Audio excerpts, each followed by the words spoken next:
We hear a lot of perspectives on the Mankind podcast. Inclusion of a guest is not an endorsement of their views, and the opinions expressed here do not always represent the mission or values of the Mankind Project USA.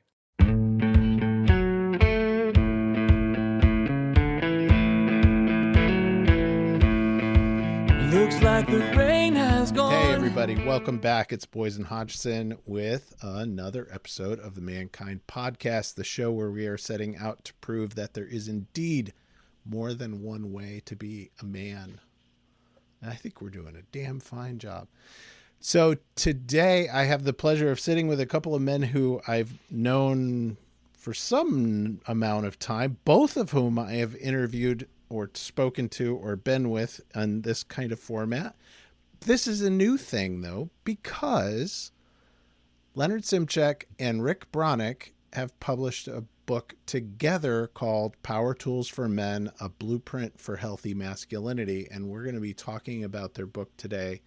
There's going to be some great takeaways, and why don't I first just say, hey, Leonard, say hello, and what do you want to check in with this afternoon? Well, thank you, Boysen. It's really a pleasure to be here on the podcast. And I think as we had in our previous or earlier check-in says, I'm checking in with joy and gratitude and pleasure to be here, knowing that we're going to be covering a lot of areas about men, masculinity in a very open, frank conversation. So thank you, Boysen. I'm so happy to be here. Thank you. Welcome. And Rick, how about you? Check in, say hello. Thanks, Boysen, and my dear friend Leonard Szymczak and writing partner. I'm feeling huge joy today and really relaxed. I'm vacationing on the big island of Hawaii with my beautiful partner, and we're experiencing lots of pleasure and joy and relaxation, which is a great place to be to do this podcast today, Boysen. So with that, I'm in. Nice. Thank you. Welcome, guys. So I'll tell you a little bit more about our two authors before we launch into a conversation. Leonard Szymczak MSW, LCSW, is an award-winning author, psychotherapist, and a speaker. As a therapist, he's been in the forefront of men healing for 40 years. We'll hear some about that in the stories today. And is a best-selling author of over 6 books. His TEDx talk on fatherhood has been viewed over 110,000 times. Cool. We talked about that last time we interviewed.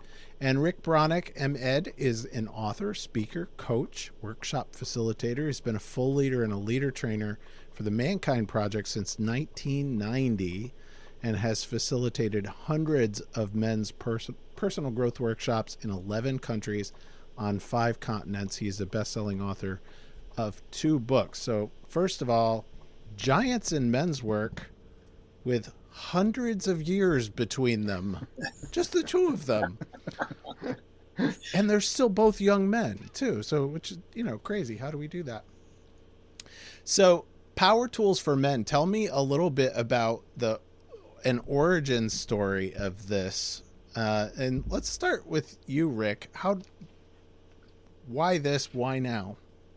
Why this? Why now? Well, Leonard and I have been writing this book for several years, actually, and we, by sort of kismet, ended up in the same men's group in Southern California in about 2016. We immediately clicked. We were both 2 Polish men that were born in Chicago, did the MKP training in the Midwest, went to the West Coast, and somehow we hooked up. And so it was a natural thing. We were both writers.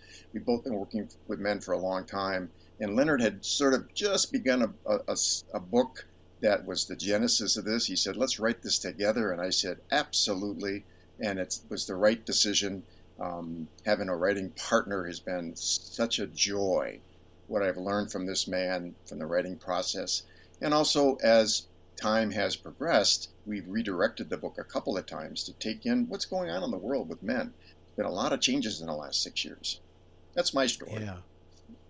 Cool. Leonard, what do you add to that? I'm going to add that, in this origin story, I was sharing with Rick, the book title has gone through evolution. Originally, it was The Manifesto. Then we moved from that to Wake Up, Grow Up, and Show Up. And then we moved that, and then we finally moved to Power Tools for Men, a blueprint for healthy masculinity. Um, because so much is coming out from toxic masculinity to healthy masculinity, and we believe we're very committed to really helping men in the evolutionary process because I know Rick and myself, we're both committed to our own evolution as men, which is sometimes very exciting and sometimes a lot of hard work. Yeah, absolutely. And yes, I witness you. I validate the fact that you're both evolutionary men, and I've been watching some of the process for a little while now, and have had the pleasure of, at least with one of you, being in some of these men's weekend spaces. Yes. Doing this work together. So that's really cool. Power Tools for Men. Why Power Tools? And we can actually just kind of start diving into the book. What I really enjoy about how you've set the book up is you made it easy for me to remember the framework of the book, just in the layout of how you set this up. And as a guy who has a garage and a basement full of power tools, right? So talk about the structural framework that you guys created for power tools. Well, first of all, we know that there are many men, not all men, love power tools. And when we're talking about power tools for men, of course, boys, so we're not talking about woodworking. We're talking about power tools that we use to change inside, to reshape ourselves as men, to claim our power. And from that, of course, we created this particular model that became an acronym we work with called the Classics Model. And I'll turn it over to my writing partner there to say more about the Classics Model.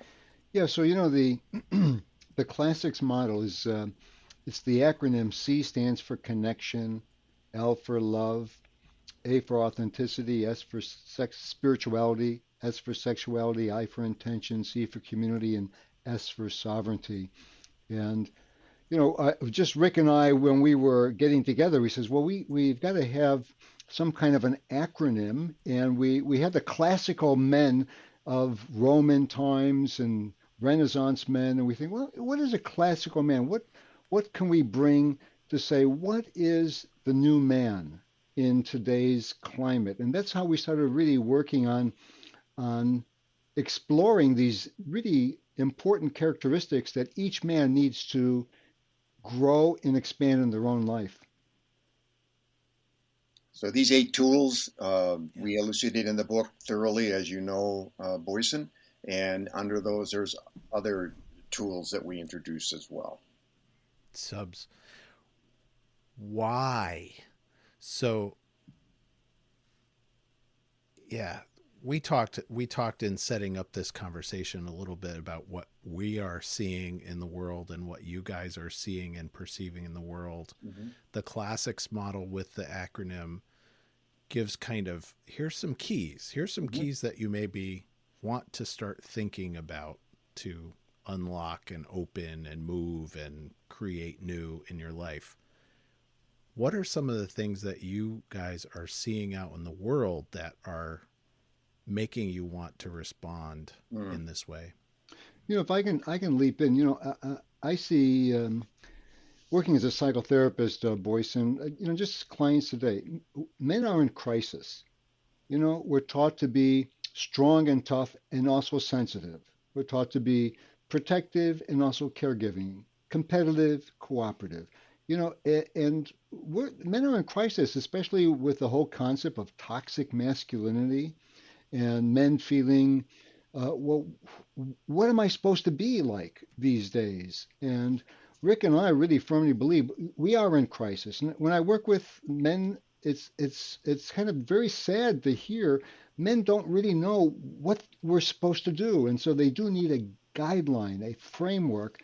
And that's why Rick and I came up with this particular framework for, okay, this is a way to move towards really healthy masculinity. Yeah. And that crisis often shows up as a crisis of what's commonly called male violence in the world.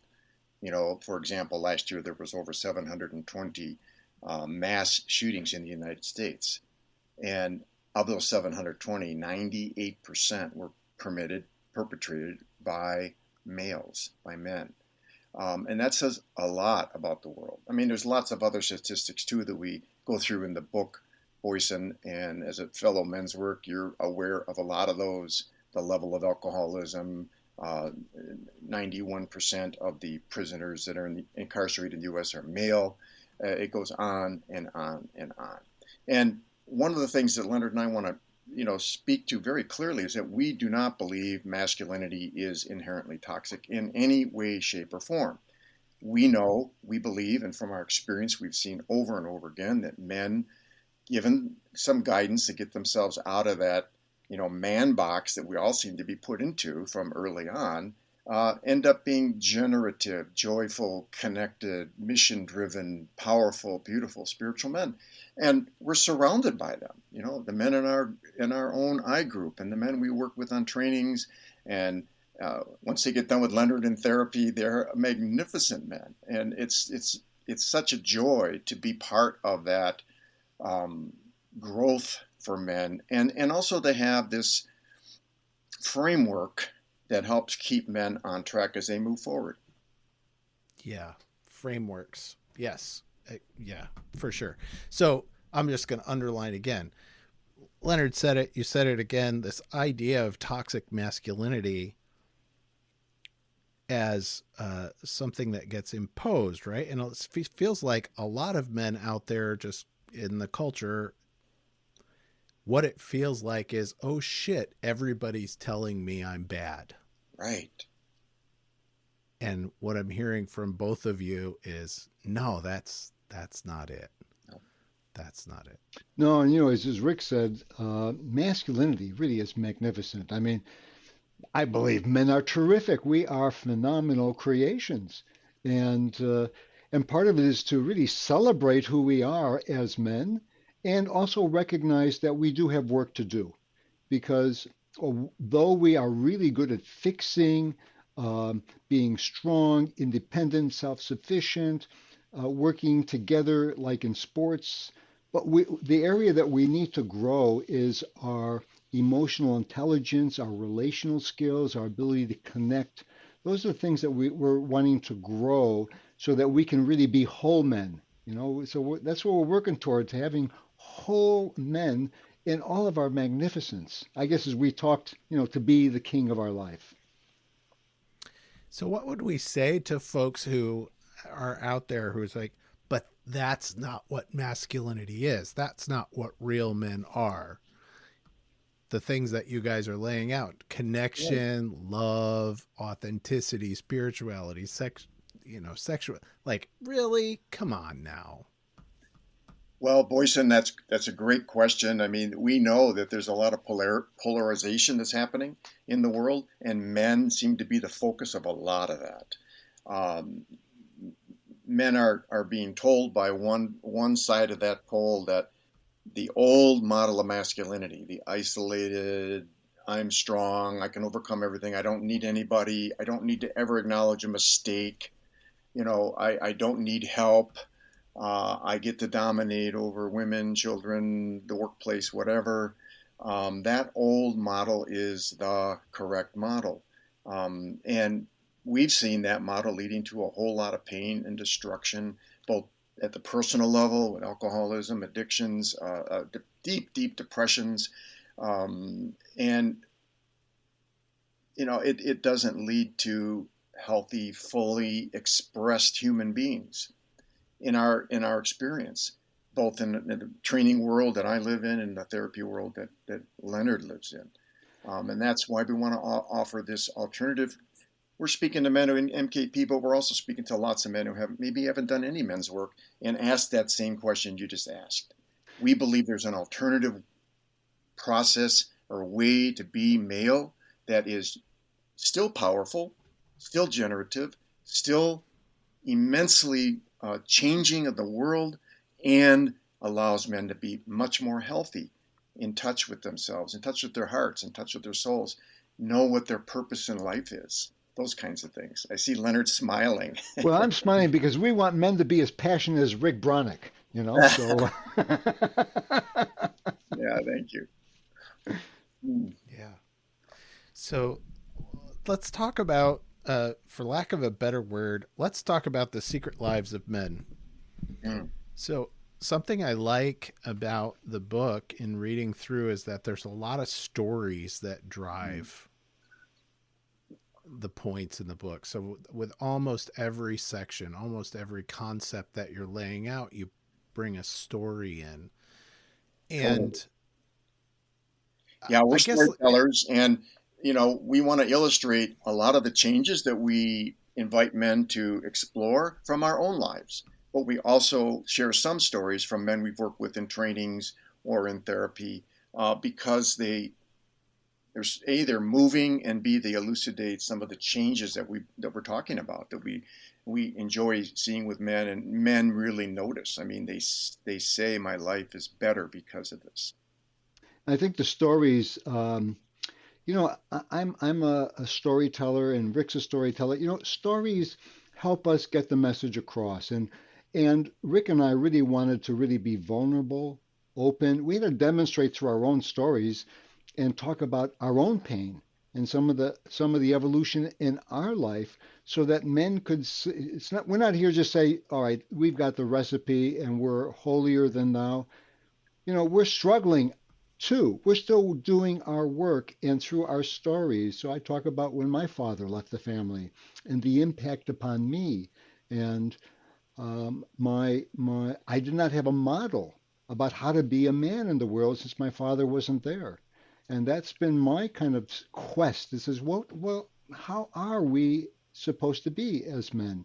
And the stories really, I believe, are threads that help other men connect with ourselves and really with the material in the book. Yeah, one of the things that we provide, Boyson, is a partnership. We write together, we attend group together, we are constantly doing clearings with each other and holding each other accountable as our relationship develops. And as you mentioned before, I think you said it's the first time you've ever interviewed two authors of a book. We want to use our relationship a bit as a model of how men can be.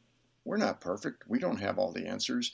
We're struggling along. And guess what? We use the classics models in our own lives, not just in men we work with, but with each other, and personally, to continue to grow and develop into the men that we were meant to be on this planet.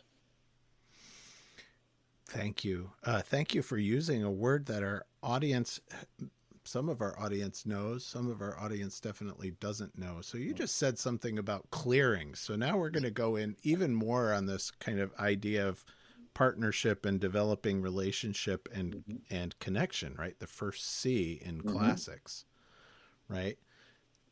Describe, what does it mean? What is it like to be in a friendship, partnership, connection with a man and do a clearing? First of all, what the hell is that? And how does it serve to build this connection that you're talking about? Thanks, Boyson. That's a great question. Clearing is just a general term. It's a process that, as you know, we learn at MKP. It's a formal process that we do sometimes when I get an emotional charge from someone else, and the idea here is that charge has some basis in my own psyche. It's really me reacting. It isn't Leonard's fault that I got triggered or got hurt or got angry or whatever it is. It's what part of Rick is being mirrored by Leonard in that way. Don't have to do a formal process to do a clearing. You can just say, hey, I got hurt by that or triggered by that, or you said that to me and I reacted this way. Let's talk about it. And I can assure you, when you're writing together for the number of years Leonard and I have, every week we meet for at least an hour, sometimes many more hours. We've traveled together to do talks and so on and so forth. We often bump into conflicts, different perspectives, different ways of looking at things, wanting different things in the book from time to time. And we get to do that clearing process. And what's beautiful about it is when it's done with good intention, done with caring, we always end up closer. and more intimate with each other and more trusting of each other. If we just ignored, the itch, the ouch, or whatever you want to call it, and move on, we got work to do, let's just move on, it damages our relationship in the long run. And that's number one in both of our lives, is our relationship, our caring for each other, our loving each other. Whatever happens with the book, that's prime, because we're friends for life. And I wonder, I can use that, Rick, because that would be a segue to talk about the second category in the classics novel, and that is love. And men often have a difficult time with love. We'll say, "Love you, bro," but I mean, for men to love one another, that raises homophobia, all the fears that we have. But to really love, I always think of Rumi's quote: "Your task is not to seek for love, but merely to seek and find all the barriers within yourself against it." And so that means it's asked us to be more vulnerable, more open, more emotionally connected, so that love can come from me and be shared, and I can receive and give love. Because I believe men have a harder time with love. We're really good at fixing and doing and being a warrior, but to be a lover, what does that mean? It really just means to be open-hearted and more emotionally available. Yeah. And yeah, says Rick. right. Yeah. And to sort of have that connection between two men or a circle of men, which combats that strong urge many of us have for isolation and that rugged individual. Love is a big part of it. Learning how to love with an open heart, learning how to be vulnerable enough to say, "I love you," look a man in the eyes, give him a hug, and so forth. Not a bro hug, a whack on the back, but a really meaningful, face-to-face, loving hug can be life-changing for many of us. And right? what I hear so often, so I always ask the men that I'm working with, says, "Do you have any close friends?" And I'll hear, "Oh, I've got a couple of close friends." He says, "Oh yeah, how often do you see them?" "Oh, I talk to them once a month, or that's oh, I mean, like for a long time." "Oh no, I'll just give them a text."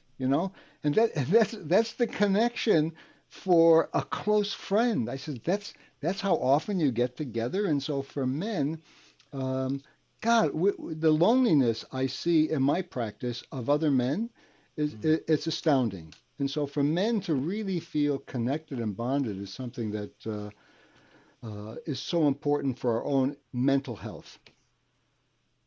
Yeah. Thank you. And And what's a debunk? I keep running into this stuff, right? So first of all, dudes don't have emotional responses to other men, right? That's right. So let's look at that one. right. And then dudes telling each other that they love each other, like what kind of stuff is that? Like that's and I think what gets in the way, maybe the question underneath that is, what do you think from your experience working with so many men are some primary things that get in the way of men being able to own their emotions, own their desire for connection and love? Well, if I can just jump in, I think part of it is our discomfort with being close. I remember my son, had a very affectionate family, and so my son was a teenager, and I'm driving him to high school, and he would reach over and hold my hand.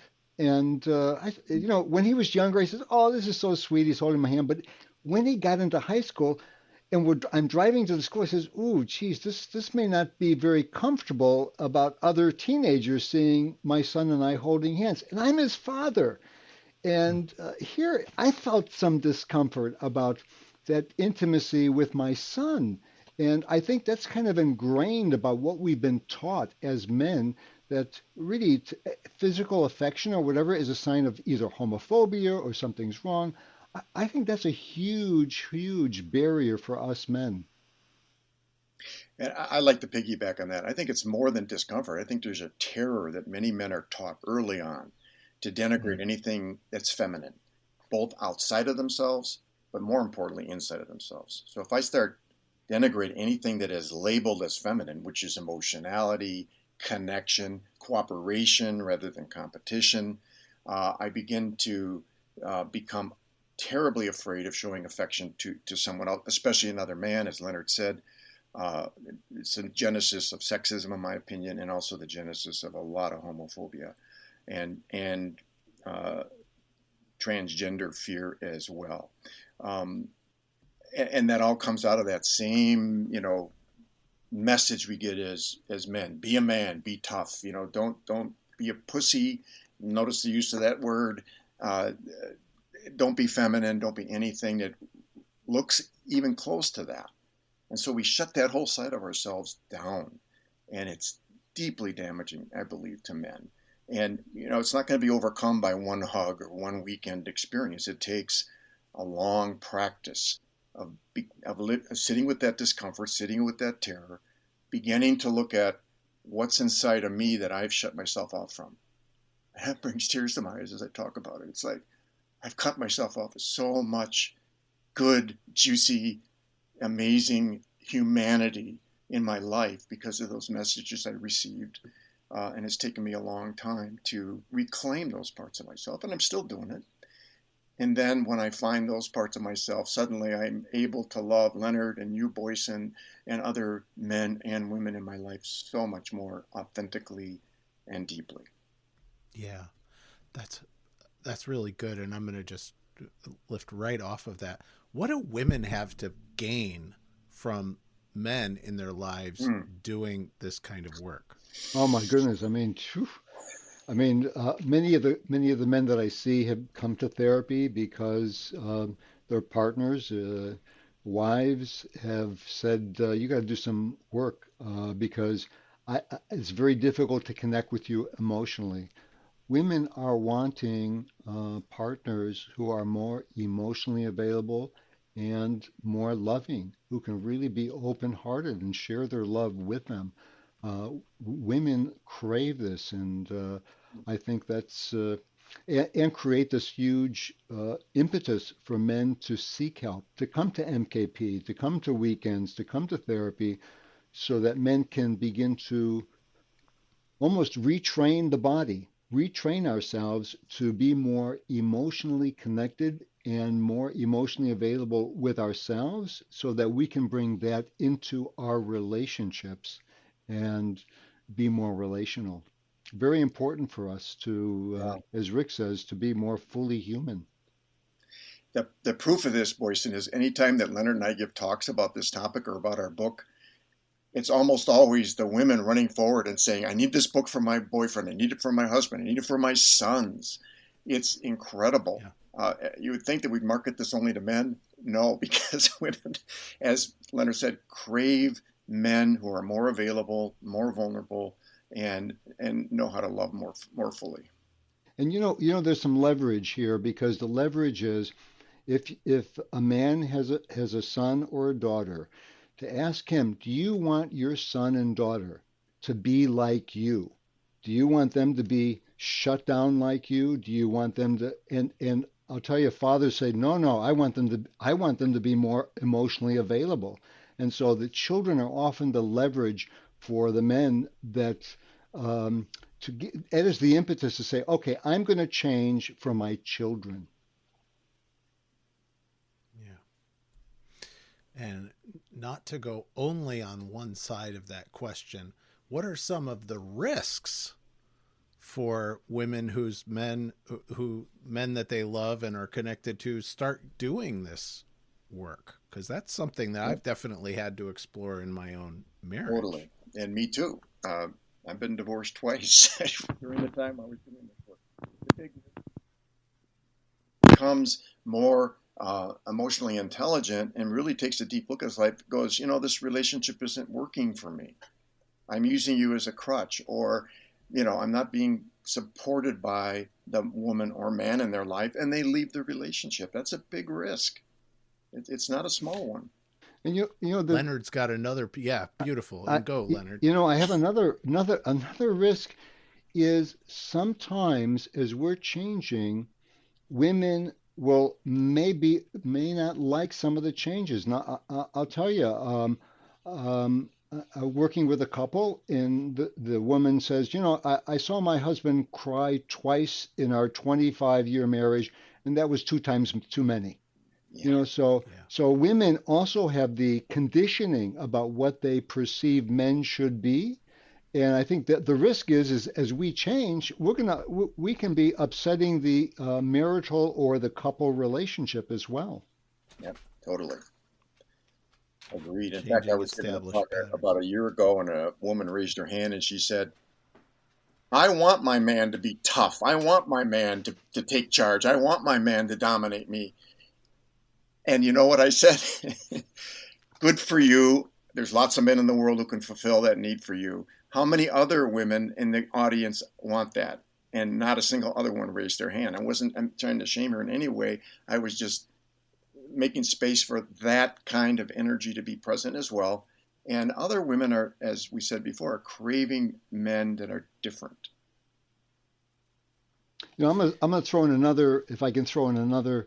So working with men who have they come into sexual erectile dysfunction, and in feeling shame, tremendous shame, and especially if they're with a woman and the woman says something's wrong with you, you've got to fix. And so then we have our performance anxiety that we've got to perform, and that performance anxiety just escalates this whole anxiety thing and says, how can I get it up when I'm feeling so goddamn anxious, And so part of it is the retraining about, well, as men, anxiety is okay. I says, let's welcome Mr. Anxiety. Come on, welcome Mr. Anxiety, so we can welcome all the different parts, so we can integrate these into our life. And Leonard, you brought up sexuality, which is one of the chapters in our book. And we talk about. I'm gonna stop you, Rick. because as we were writing the book, I originally says, I don't think we have to have a chapter on sexuality. That's true. Remember that, Rick? I do remember that. You said if someone picks up the book and the first thing they're going to do is flip to that chapter, and I looked at you and I said, and that's a problem because, and you started laughing. One of our first clearings. Anyhow, yeah, we know sexuality is extremely important for men, and what we talk about a lot is, what does sexuality really mean? Is it about erections and orgasms and ejaculations, or is it about connecting human to human on a deeper level? And when men get a chance to do that, things like erectile dysfunction and other issues, they don't go away, but they become less of a problem when people are allowed to connect body to body, soul to soul, heart to heart. And it's such an important part of male psyche that we could not talk about it. Because it's really increasing pleasure. As the key is, a guy wants to be hard. I says, well, okay, do you want to be hard or do you want to experience more pleasure? And so, it opens the whole thing. The goal is to have more pleasure, and you can have more pleasure than just doing a lot of penis watching, And I think that's the key is let's expand the pleasure box. Right. Exactly. Thank you. I'm going to jump backwards before we move ahead to also say just kind of, I notice in my mind, I do this. I notice in the language that we're using a little bit, we're setting up some polarities here around, how men show up in relationship and how men live in relationship. And I just want to push back against the fact that hell, my wife wants me to be strong and tough and I don't know that dominating would be a word that would ever come up, but maybe there's context for that also. Mm-hmm. But she wants all of those things and the whole human being that goes with them as well. Right. Yeah. Right. We started out at the beginning, Boyson, not wanting to throw out the baby with the bathwater. And right. In one of our very early chapters, we talk about the beauty of some of the so-called old model of men. There's a lot of gorgeous things that men have done for, millennia. And sometimes it gets a little perverted in our modern society, but we're not setting up the polarity. We're just noticing it. And things like strength, you know, strength is beautiful, but when you believe you need to be strong all by yourself and not ask for help, then it becomes, I'll use the word toxic, less helpful. Being a problem solver is a wonderful thing that men do. We all sort of love that, right? No, most of us. But if we are completely overwhelmed and say that we have to fix everything, that becomes unhealthy. And we don't listen. And we don't listen. Right. Yeah, so if we're so busy fixing, we don't really listen to, I don't know how many partners complain about their husband doesn't listen, you know? As Rick says, being a fixer is terrific, but that's the skill set to learn how to listen even more. Yeah. I think the other thing too, it also fixes things. yeah, this is true. So many things that I thought were problems just weren't problems anymore after listening for a while. Exactly. And when my partner Michelle wants to have a conversation, I've learned through therapy and other work to say, are you looking for some solutions here, or do you just want to be heard? Now, guess what? 99% of the time, I just want to be heard. And then I'm really good at that.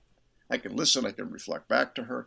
That 1% of the time, though, she says, I really need you to help me problem solve here. Part of me gets activated. I go, yeah, finally, because it's in me. I mean, it's definitely in me. Excellent. So a piece that we touched on in our conversation before, and I want to bring around into this, is we had this idea of dominant skills and non-dominant skills. And I'm curious, what do men have to gain by working with this concept of dominant skill, non-dominant skill? You know, I use a metaphor of in basketball. I know we talked about this earlier, is that a great basketball player may be right-handed dominant or left-handed dominant. So let's say if I'm right-handed dominant, I'm going to make right-handed layups, and that's going to be my go-to. However, the opposing team will know that and will prevent me from really being a better basketball player. So if I'm really good at being fixing, strong, accomplished, independent, self-sufficient, my left arm to do a left-handed layup may mean to learn more about connecting with my emotions, about listening more, about being more relational. So that may be my left arm. So the goal is to be a really competent basketball player, a really competent male. And so I have to say what's dominant, and this is my weaker part, and this is the area I need to learn. Most of the men I work with have difficulty with listening, connecting emotionally. I ask a man, how do you feel? I feel good. Good or bad? I mean, those are the two emotions.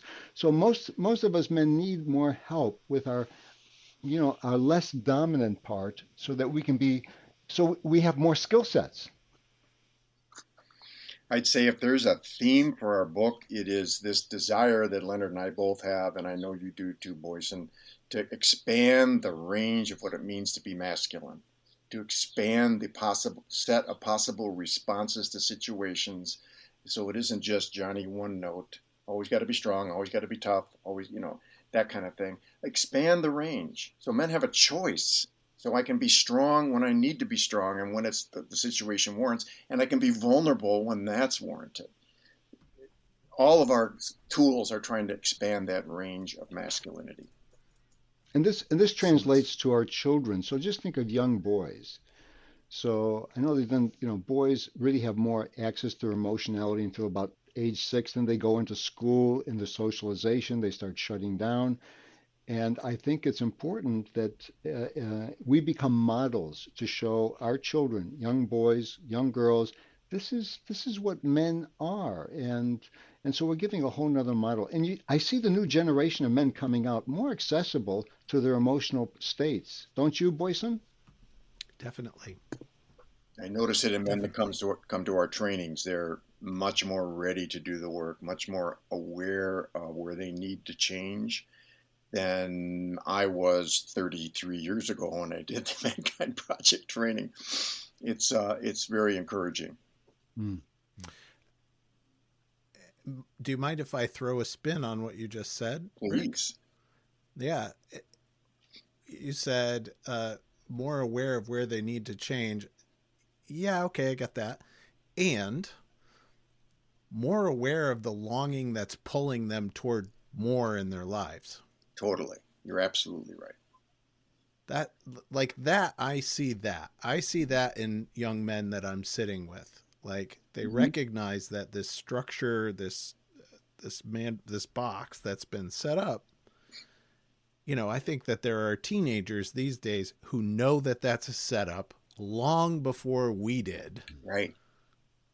When we were younger, right? They're looking out and they see the world, they see what's going on, they look at the men in their lives, they look at and they're like, already they know, it's like, oh wow, that's fucked up. Yeah, right.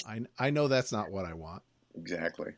I think and they long for something else. They long for something else. I think schools are inviting that more fully in teaching certain things and allowing young boys to be together in circles. Boys to Men, for example, is phenomenal work.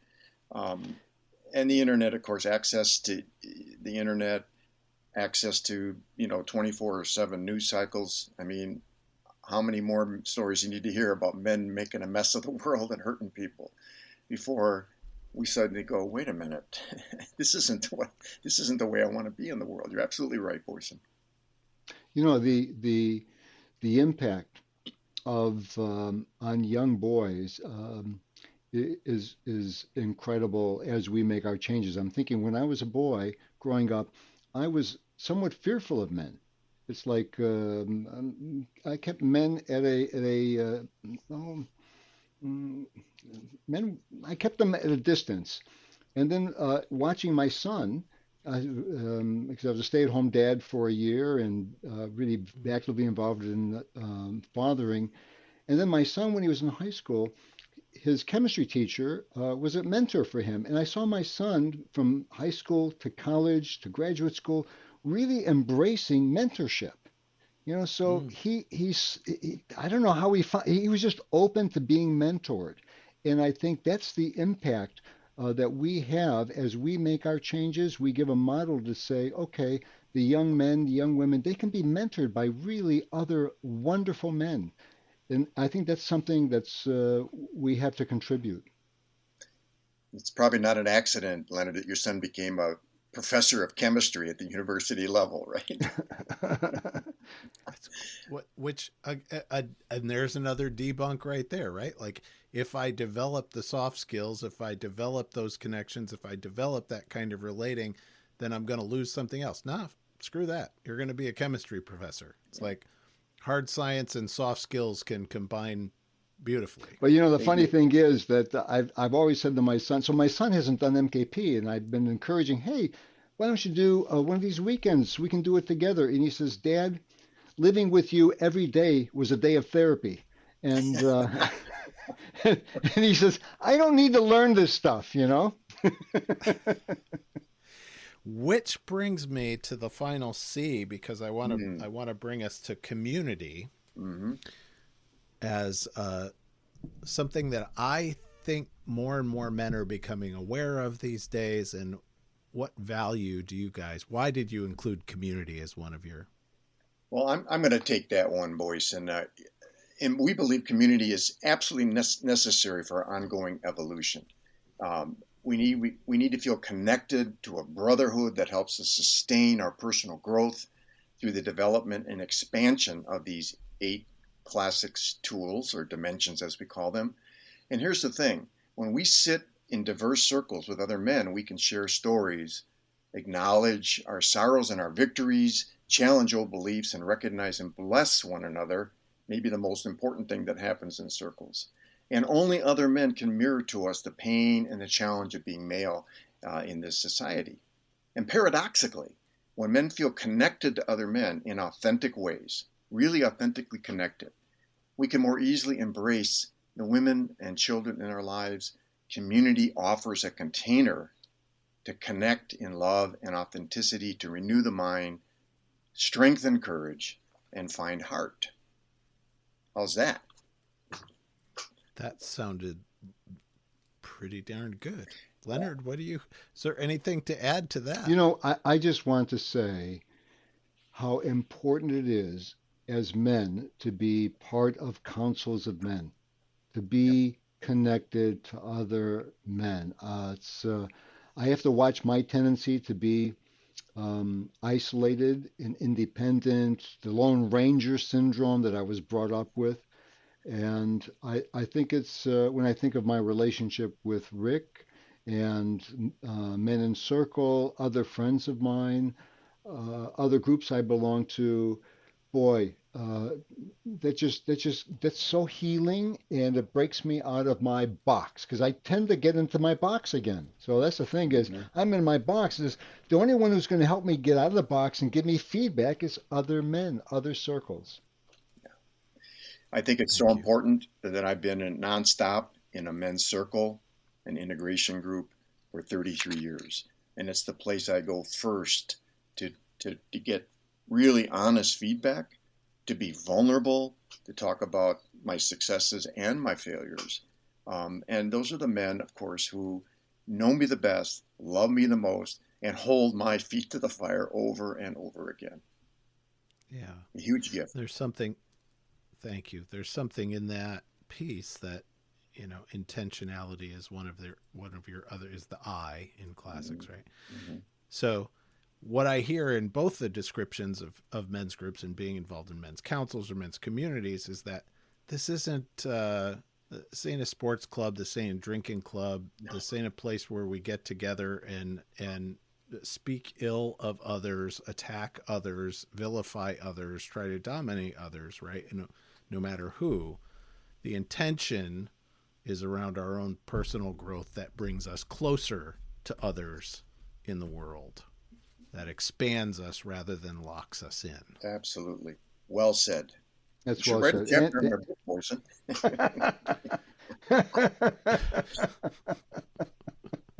There we are. Yeah. So we're getting to the top of the hour, and I'm just going to say, where is it that you want to go from here as your kind of last point, and then I'll shout out where to go to get the book and learn more about you guys. Well, the book is not going to be out until April 28th. So they can go to Amazon as of the end of April. The book will be out there.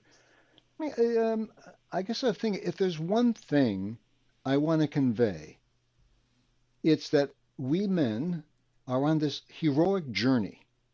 And this heroic journey to be the best men that we can be. And to do that, we need allies, people we can rely on. And we're meant to really make a change in the world. And we can't do that alone.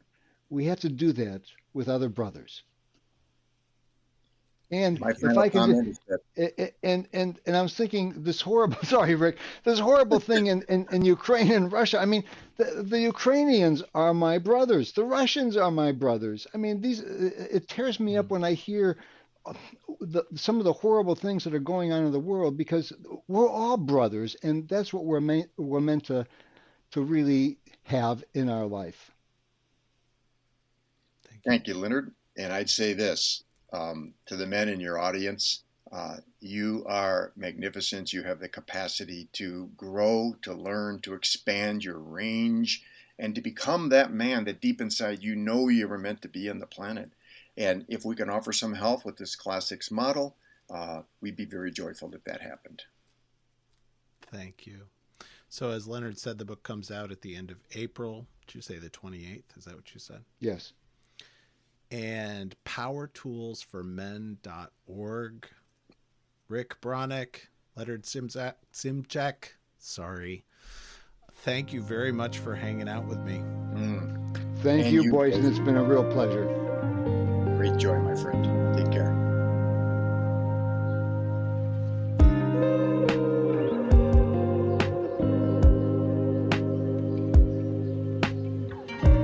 This has been the Mankind Podcast, produced in association with the Mankind Project USA. I have been your host, Brandon Clift, and I personally want to thank our guests for joining us today and imparting their wisdom from their experiences in this amazing journey called life.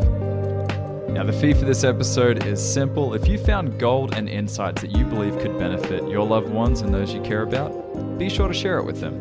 And of course, remember that life doesn't happen to us, it happens for us, so long as we rip the pen out of fate's hand and become the author of our own story. So my friend, pick up the pen and we'll see you next week. Lots of love.